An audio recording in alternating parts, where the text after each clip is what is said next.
Hello guys, स्वागत है आप सभी का हमारे यूट्यूब चैनल में। तो आज हम लेके आए हैं वेरिएबल सेपरेबल मेथड। ठीक है गाइस, इसमें हम देखेंगे if a differential equation of the first order end of the first degree is of the form of f1x dx plus f2y dy। ठीक है गाइस, जो वेरिएबल सेपरेबल मेथड होता है इसका जो फॉर्म होता है वो f1x dx plus f2y dy के फॉर्म में होता है। ठीक है guys, where f1x is a function of x।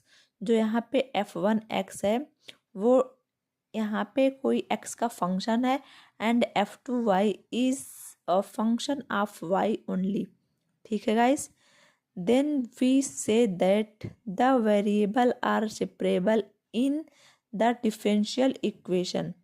तभी हम कहेंगे कि ये जो फॉर्म है वो वेरिएबल सेपरेबल के फॉर्म में दिया हुआ है। ठीक है गाइस, यहाँ पे जो f1x है वो सिर्फ और सिर्फ x का फंक्शन रहेगा और जो यहाँ पे f2y है वहाँ पे सिर्फ और सिर्फ y का फंक्शन रहेगा। तभी हम कहेंगे कि ये वेरिएबल सेपरेबल मेथड है। ठीक है guys, Thus to solve such a differential equation, तब हम जो डिफरेंशियल इक्वेशन है इसे सॉल्व करेंगे इंटीग्रेट करके, मतलब इंटीग्रेशन करके the two sides and add an arbitrary constant. दोनों साइड हम यहाँ पे इंटीग्रेशन करेंगे और यहाँ पे एक कांस्टेंट को ऐड करेंगे जो कि कांस्टेंट रहेगा c। ठीक है guys, of integration to any one of the two sides। ठीक है guys, thus integrating of both sides of equation first, we its solution as integration of f1x dx is equals to integration of f2y dy plus का एक constant add करेंगे c। ठीक है guys, where c is an arbitrary constant. जो यहाँ पे c है वो एक आर्बिट्रेरी कांस्टेंट है। Arbitrary constant can be chosen in any form. इसे हम जो कांस्टेंट है इसे हम अपने हिसाब से कुछ भी चूज कर सकते हैं। ठीक है guys, suitable for the answer, मतलब कि इसे हम कुछ भी अपने हिसाब से यहाँ पे रख सकते हैं। वी कैन रिप्लेस, इसे हम रिप्लेस कर सकते हैं इट बाई लॉग सी या फिर tan इनवर्स सी, साइन सी या ETC। ठीक है गाइस, अब हम यहाँ पे एक क्वेश्चन सॉल्व करते हैं। 1 plus x square d y is equals to 1 plus y square into d x.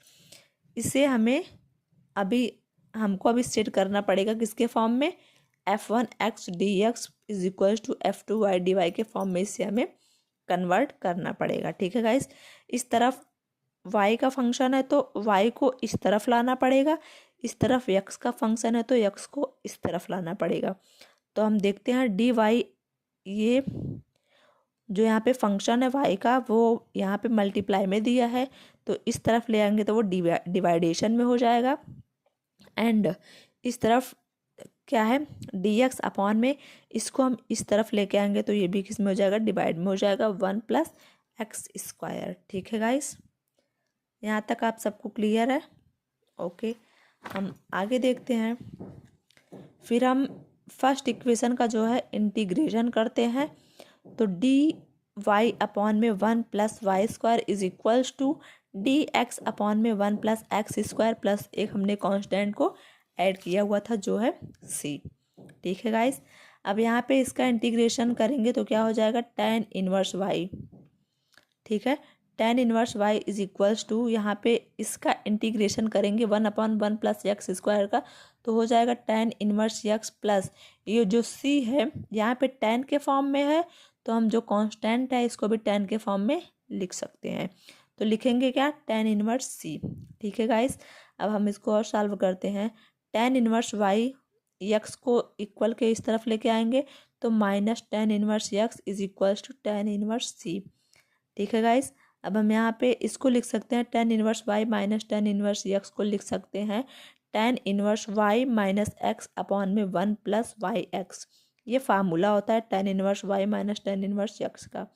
ठीक है गाइस, तो tan inverse y minus x upon में tan inverse y plus x, y into x is equal to tan inverse c, या फिर tan inverse दोनों तरफ से cancel out हो जाएगा तो बचेगा क्या y माइनस एक्स अपॉन में 1 plus x y is equal to c, या फिर y minus x is equal to ये जो अपॉन में 1 प्लस एक्स वाई है उसको इस तरफ लेके जाएंगे तो मल्टीप्लाई में हो जाएगा, तो y minus x is equal to c in bracket of 1 plus y x which is the required solution. ये हमारा पूरा का पूरा रिक्वायर्ड सोल्यूशन, यहाँ पे हमारा ये जो आंसर है वो यही आने वाला है। ठीक है guys, okay, thanks for watching and please like, subscribe and share my YouTube channel.